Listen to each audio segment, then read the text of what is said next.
Bismillahirrahmanirrahim. Assalamualaikum warahmatullahi wabarakatuh. Alhamdulillah teman-teman, kita bertemu kembali, dan untuk perdana insya Allah kita akan review buku Ta'limul Muta'allim karangan Imam Az-Zarnuji. Di sini tentang pentingnya adab sebelum ilmu. Nah, di buku ini teman-teman itu kurang lebih ada 13 pasal. Nah, 13 pasal yang membahas tentang bagaimana sih seharusnya kita membekali adab dulu sebelum ilmu. Nah, di sini ada 13 pasal teman-teman.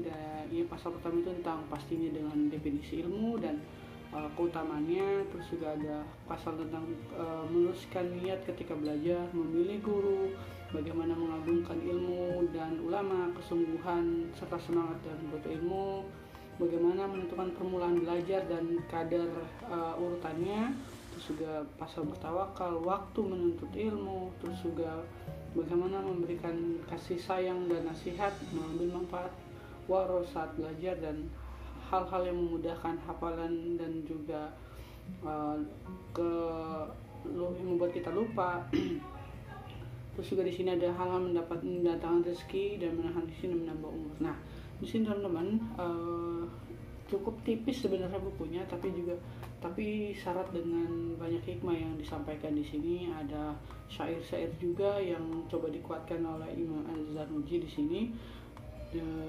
Bagaimana memberikan urutan untuk seorang pelajar atau ta'lim ini, yaitu tentang dia harus mengetahui tentang utamanya dulu. Nah, seperti orang yang tahu ketika dia kalau makan itu untuk apa. Nah, maka ketika dia mengetahui keutamaan menuntut ilmu, menuntut ilmu adalah kewajiban bagi seluruh umat muslim, maka sudah semestinya Ta'limul Muta'allim ini menjadi buku bacaan perdana sebelum teman-teman membaca buku yang lainnya.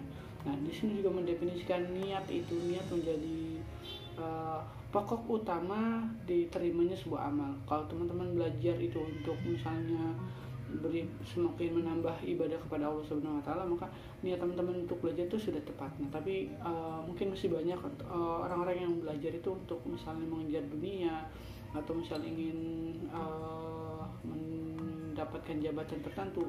Ini sah-sah aja teman-teman, tapi itu sangat disayangkan niatnya tidak niat karena mengharap ridha Allah Subhanahu wa taala atau menjadi kewajiban sebagai seorang muslim, yaitu menuntut ilmu. Nah, pada intinya teman-teman di sini juga bagaimana step by step memilih guru juga di sini dijelaskan. Bagaimana guru yang waro, guru yang fakih terhadap bidang tertentu. Nah, terus juga ada bagaimana mengagungkan ilmu, dan mengagungkan ilmu di sini dijelaskan bahkan tidak boleh sampai menaruh sesuatu di atas, seperti misalnya seperti ini nih dari sebuah kitab. Nah, ini bukan bentuk sebagai seorang yang mengagungkan ilmu. Terus juga bagaimana tawakal teman-teman. Nah, pada intinya teman-teman, kalau teman-teman nanti baca di sini itu terangkum sebenarnya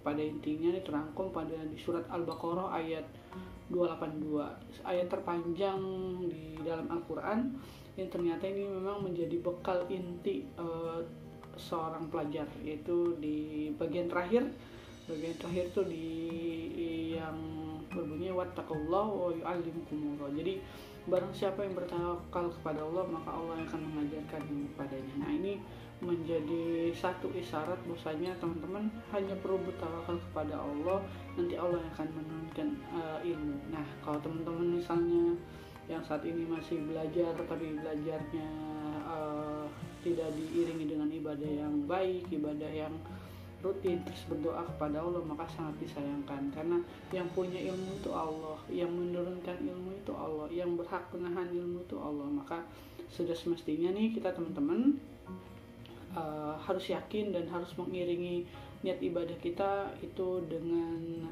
bertawakal kepada Allah dan memohon kepada Allah kemudahan dalam menuntut ilmu. Itu teman-teman. Nah, nanti kalau teman-teman ingin review yang buku-buku yang lain, boleh nanti ada di deskripsi, insya Allah saya akan sampaikan. Oke, kurang lebihnya saya mohon maaf. Bila taufiq wal hidayah. Assalamualaikum warahmatullahi wabarakatuh.